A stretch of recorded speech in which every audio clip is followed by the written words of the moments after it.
Hello, and welcome to the Accountability Coach podcast, where we discuss proven business success principles related to helping you make more money, work less, so you can enjoy even better work-life balance. This is Bachrach. Today, we are honored to have a very special guest with us that I think you will find helpful if you want to take your business to the next level. And we do all have a next level. So you can be on the path to having your ideal business and ideal life. Kahn is the CEO of SELLect Sales Development. She's a certified speaking professional and an emotional intelligence expert.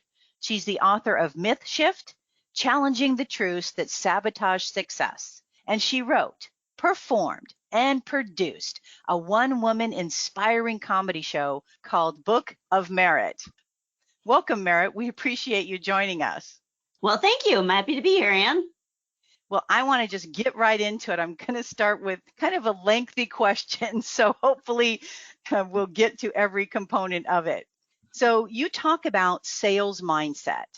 What is that exactly? Why does it matter? And how do I know if my sales mindset is helping me or hurting me? What a great question. So sales mindset. Sales mindset is really made up of three distinct parts. So there's your internal mind. That's what we say to ourselves. There's our behavioral mind. That's what our actions say to other people. And then there's our emotional mind. And that's how well we understand our own impact that we have on other people, just how our emotions impact us in good ways or in not so good ways. Now, a lot of times people will say, well, sales mindset is important. But what I've found over the course of my 20 plus years working with sales professionals and entrepreneurs and business owners and people who are also very, very good at what they do, but in a million years would never consider themselves a quote unquote salesperson, that mindset can support them or sabotage them in using the skills that they've learned to close business.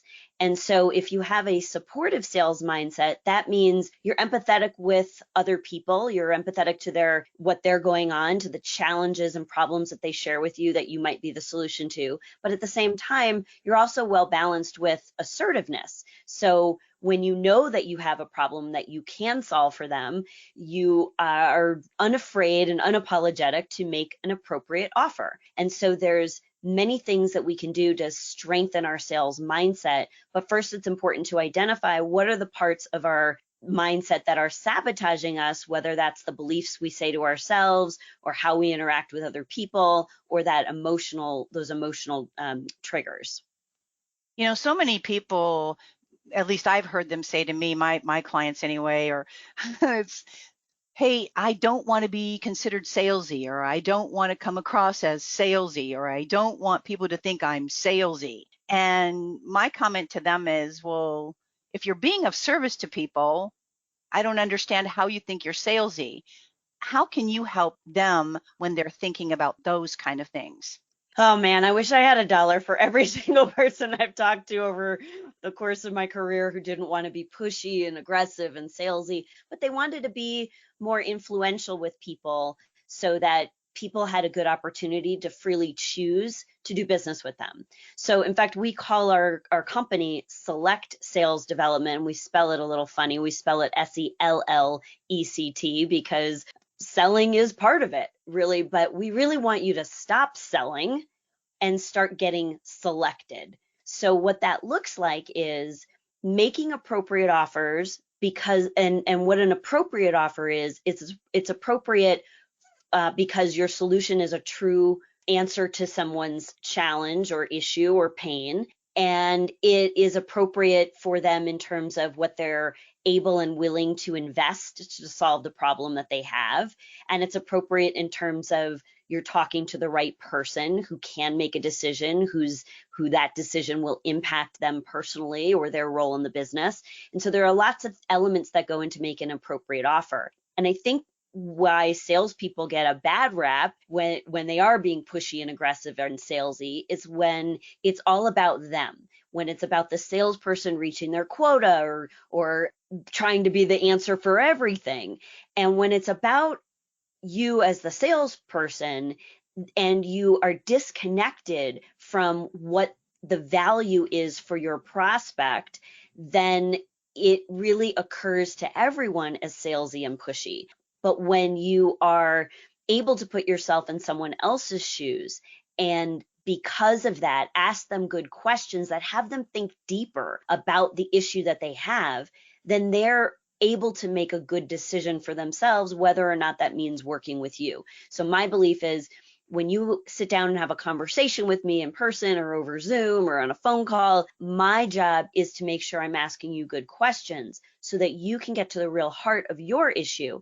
If in that conversation you determine, or we determine together, I'm a good fit to help you solve that problem, then great, let's talk about what a relationship looks like and how we might work together. But before we can get to that point, it's not about me trying to push all of my solutions and ways I work on you. It's about asking good questions so that you can make that decision for yourself. So how would you help us develop a stronger sales mindset? Well, given that that sales mindset is made up of those three areas that I mentioned, that internal mind, behavioral mind, and emotional mind, what we do at SELLect Sales Development is we really make sure that we're assessing so that we see where you're starting from, because I can't really train everybody the same way. I need to meet you where you are. So, for example, many years ago, I had two guys in my sales training class, Stephen and Daniel. They were really great. They worked for the same company. They were hired around the same time.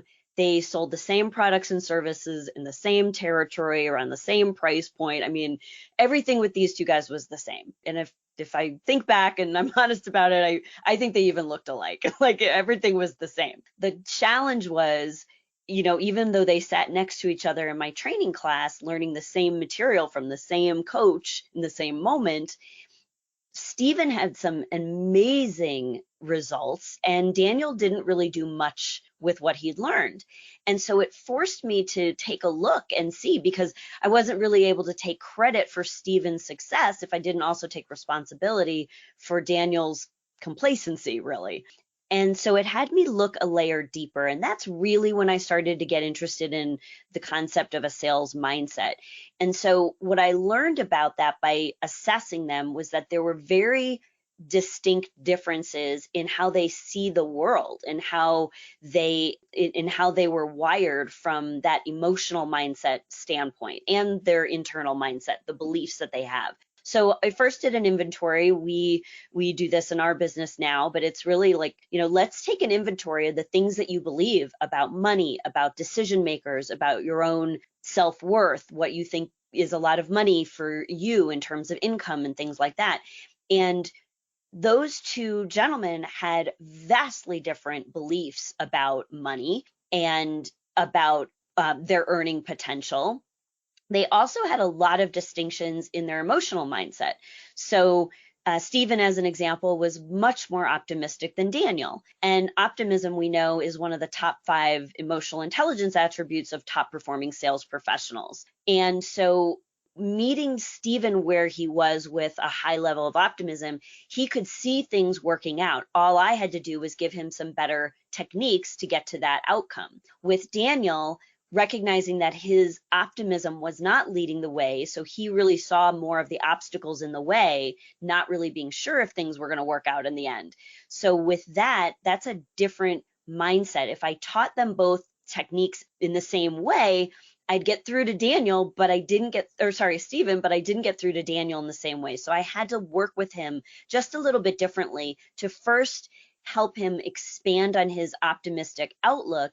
And then once he could see things working out, the way that I would train him to get to that outcome was just different than how I worked with Stephen. So I think, strengthening your sales mindset really takes a coach who understands that your mindset is the foundation of everything. So if I teach you good skills, but I layer it on top of a faulty foundation of a mindset with some gaps, then all those skills are going to kind of fall through the gaps. But if I can strengthen that foundation and you have a chance to choose those beliefs, maybe there are beliefs you have about money that you don't even know how they got imprinted, but you can now look at them as an adult and decide, you know what, I'm going to keep that belief. That one serves me in a business development role. Or, wow, $100,000 is a lot of money. Like, that made sense when I was 20, but now I have a family and 3 children and college, and like, that's not a lot of money anymore. So maybe I need to redecide that belief. So I think what I'm hearing you say is, somewhat anyway, is that optimism is obviously super important, but belief can be part of that optimism. Absolutely. Yeah. So you have to have a strong belief in something to, I think, be optimistic about it. Wouldn't you agree? I do agree with that. I think that when you do a belief inventory, you really take a look at all of the beliefs that you have. So, a lot of that we just grew up with, right? Some of it's cultural, some of it's, just something that was unique to our family, or we had an experience. And so when you don't know what those beliefs are that are running your show, right, then you don't have much power to freely choose them or redecide them. When you can look at them, objectively, and you can say, oh, at some point I thought $100,000 was a lot of money. I can see how that served me back then. It no longer serves me to get me to the aggressive goals and dreams I have for my life. So I'd like to rewrite that belief. And my position is always, why do you feel stuck with a belief that you have? It's like hand me down. You know how maybe you had a cousin and they weren't exactly your size, but you got all their hand me down sweaters and they fit someone else, but they don't really fit you. And so my point is, instead of just living with that, like, oh, this is a hand me down belief, I guess I just have to wear the sweater, why not try the sweater on and go, oh, you know what? It's a little too long in the arms. I'm going to return this. And I'm going to put on a sweater that really fits me. And that's the same thing with beliefs. We get to look at them and say, I would like to keep this one. This one supports me. Like, I have a very strong belief that the money that I've needed shows up for me. And it doesn't mean I don't work for it. It doesn't mean it magically appears in my mailbox, but I have been in business for myself for more than 20 years. And every year at the beginning of the year, I kind of look at my numbers and I go, oh, I wonder how this year is going to work out. And every year it works out. So I have a supportive belief backed up with mountains of evidence that, things just kind of happen.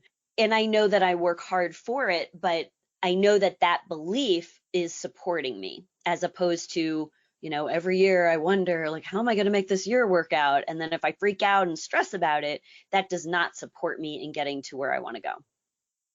So what are the most important emotional intelligence attributes for a strong salesperson? I'm just going to use the salesperson as context. It could Absolutely. be an entrepreneur or whatever role you're in.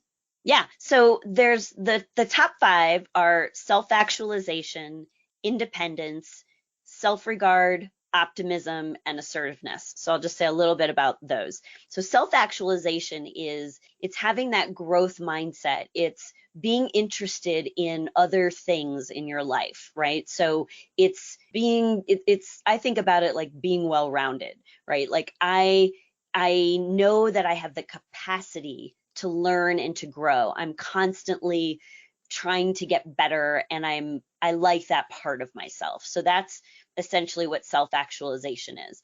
Independence is that ability to consider all the information around you, but stand grounded and able to freely make a decision and support your case and defend your position and things like that. So you can consider things around you, but then when the buck stops here and you can make a decision.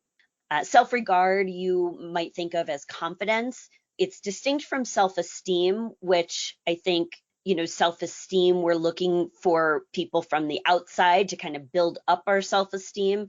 Self-regard, I think about as emanating from the inside out. So when I feel strongly about my own capabilities and who I am in the world, then that emanates out from me and touches everything that that is around me. So strong self-regard allows me to rise to the level and play at a high game. Optimism, which we talked about, that is, as you would expect, it's seeing a positive outcome. It's seeing the good, right? And being clear that things will work out, but it's not being so optimistic that you're in an argument with reality. So I really like to look at this one as it relates to reality testing. So you really want to have a balance, and I call it anchored optimism.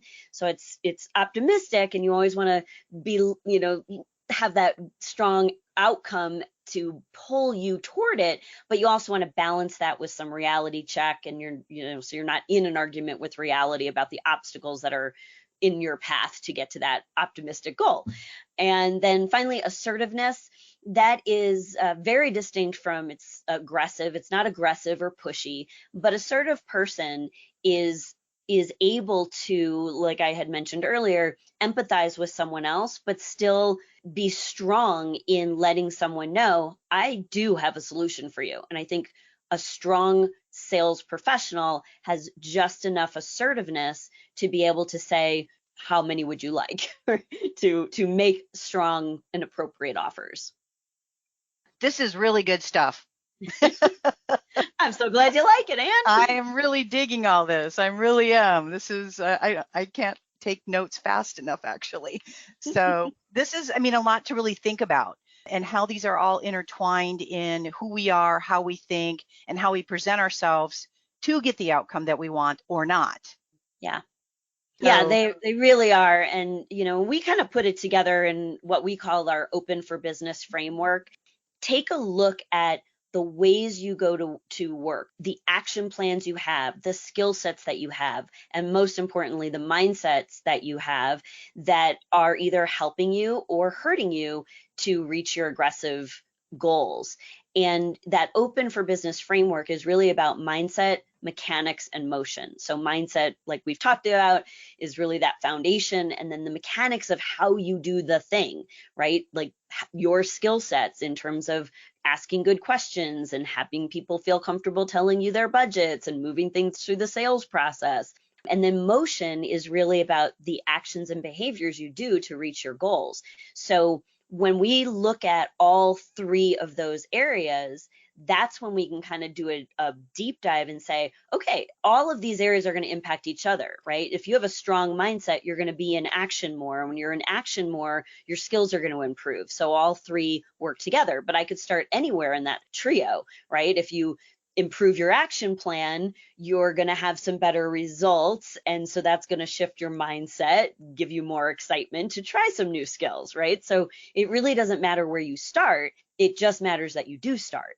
And that's really the magic formula, is to always be working on all three of those and know which one will be the right place for you at this moment in time to open your mind and ask yourself the question, have I already decided it can't get any better, or am I open to another outcome?